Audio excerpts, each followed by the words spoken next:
1% of dudes rapping, they ain't nice as me. 98% ain't live the same type of life as me. The judge gave me life and then they sent me where the life is be. That level 4 with depth and vice, the type of stuff they like to see.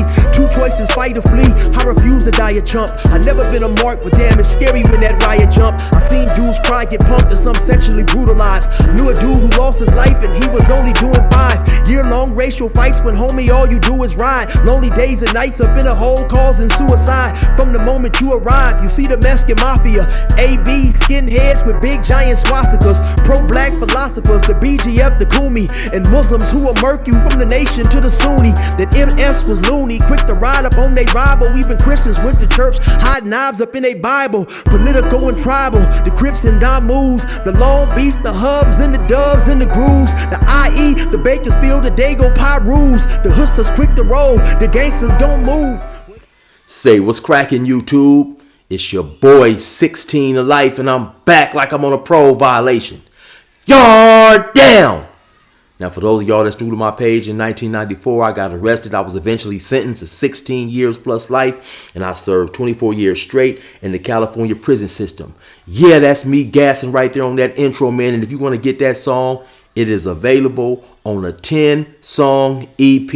You can get it by digital download straight from me, or you can buy a physical CD. Hit me up on my email, 16delife@gmail.com, or you can DM me on Instagram at 16DALIFE, all one word, Cashapp, PayPal, or Zelle me $20, and I'm going to get it to you ASAP.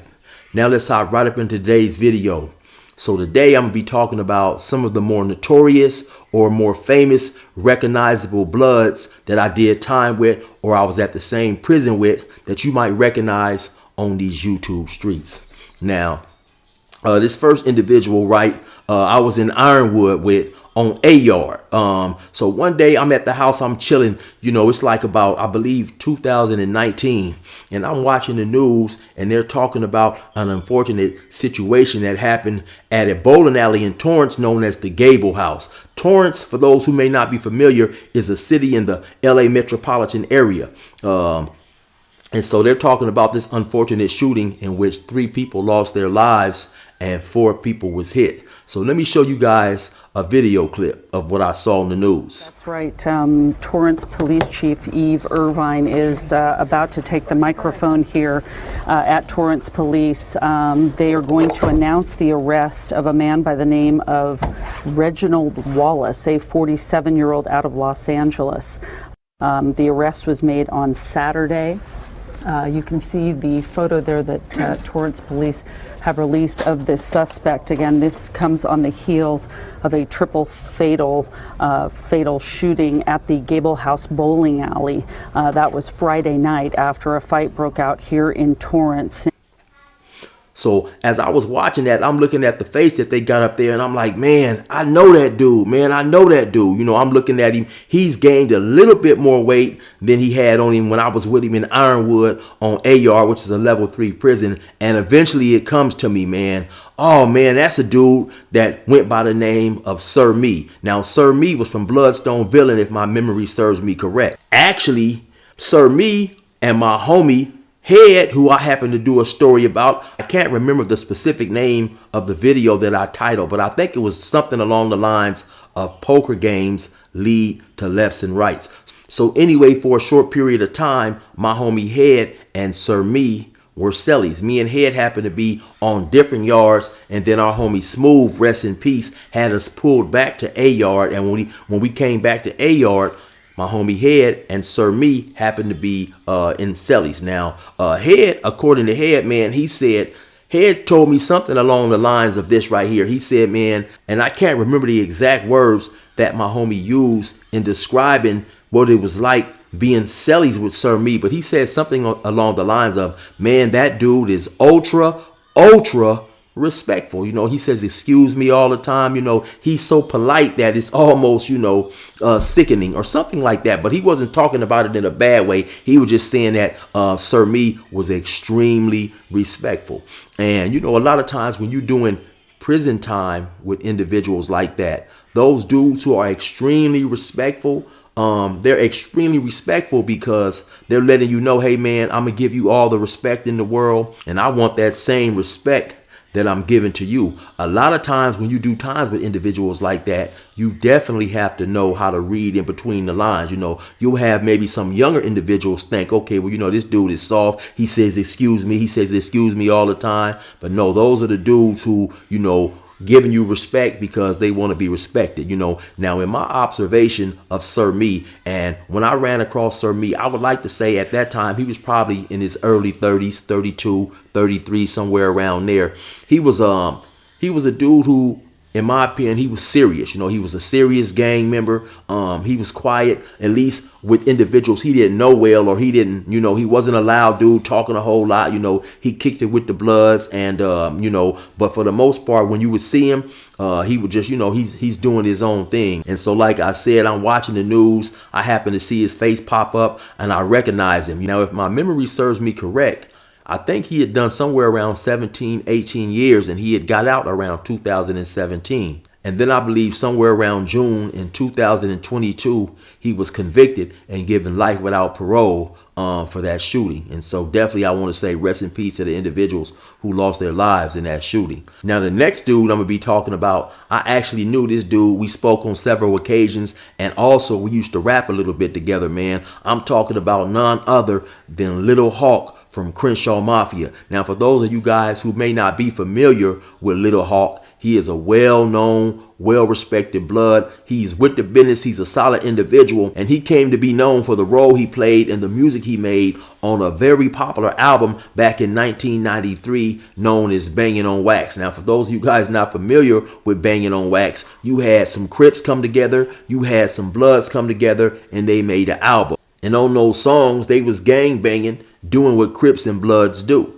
Actually, me and Little Hawk was in two different prisons. And like I said, man, Little Hawk was a cool dude, just very down to earth. We used to rap together every now and then on the yard, bust some freestyles. I had a lot of instrumentals, and every now and then he would come and borrow an instrumental from me and stuff like that, man. I believe Little Hawk ended up doing 26 years, and he got out recently, so I looked up one day and I seen on YouTube that he was out. Now, first and foremost, being an individual who had a life sentence myself and done a lot of time, I was just naturally happy for the man that he had gained his freedom. And then he got out and got right back active with the music, man. I look up, he rapping, he making videos, he acting, he doing all type of stuff, man. And I seen him do several interviews, and I actually reached out to somebody that I saw him in a video with, man. So, hey, Little Hawk, this your boy Chill, man. If you happen to see this or somebody let you know about this, man, get at me. I would definitely like to interview you. And I'm going to show you guys a small clip of what he said in an interview, man. You gotta ask it, man. Gotta ask it. It's been 26 years. Some people are on, a lot of gang members is on the businessman step. You know what I'm saying? And then you did 26. Some people on demon time. Everybody want to know, what time is Hawk on, though? Man, to be truthful, I'm definitely on no demon time type of shit. Ooh. For the simple fact that if I would have been on that type of time, especially right now, then my whole life would be meaningless. It would be for nothing. And that means I should still be in prison right now. Mm-hmm. That mean I wouldn't even deserve my freedom right now. Mm-hmm. And that whole experience, man, like you said, I did 26 years on the main line. I've been around the most roughest, toughest gang members in California. Mm-hmm. Bloods, Crips, Mexicans, whites, others, you name it. Mm-hmm. And was meeting people along the way that I ended up establishing, good rapports with and major respect with. Mm-hmm. My point of view has changed now. I don't have no hatred in my heart for no man, no blacks, no Crips, nobody. A man is a man, so I'm pushing like that. And so, as you can tell by that interview, man, a lot of individuals think that, Crips, Bloods, or whatever, we go to prison and we in there gang banging, we in there tripping on each other and stuff. But, just doing time among a lot of different people, as he mentioned, has a way of not only helping us mature, but also realizing, man, that we're not each other's enemy.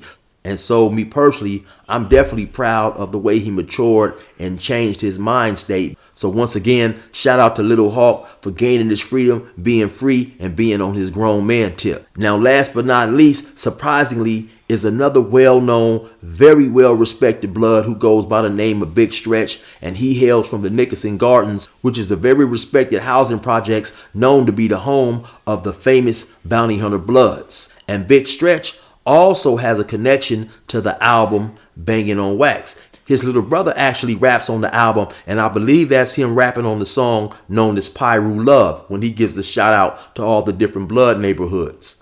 Big Stretch was extremely and well respected on the prison yard, not only by the Bloods, but by the Crips as well. Not only by his reputation, but the way he carried himself and he interacted with everybody else. You know, being able to move among Crips, Bloods, Southerners, whoever you in prison with is something that is well respected, right? Because it takes a certain type of individual to know how to have diplomacy when dealing with other individuals, other gang members, especially from other neighborhoods, especially at times when you on the yard with individuals who on the streets at one point in time you guys may have not seen eye to eye. So Stretch was a dude who was always known, like I said, man, for being fair, being diplomatic, down to earth, and he was a well respected dude. You also can see Big Stretch on several YouTube videos from Bounty Hunter BJ, Al Prophet, No Jumper. If you got the time, I suggest you go on YouTube, search Big Stretch, and check out a lot of his interviews, man. He's definitely an intelligent dude. He's knowledgeable,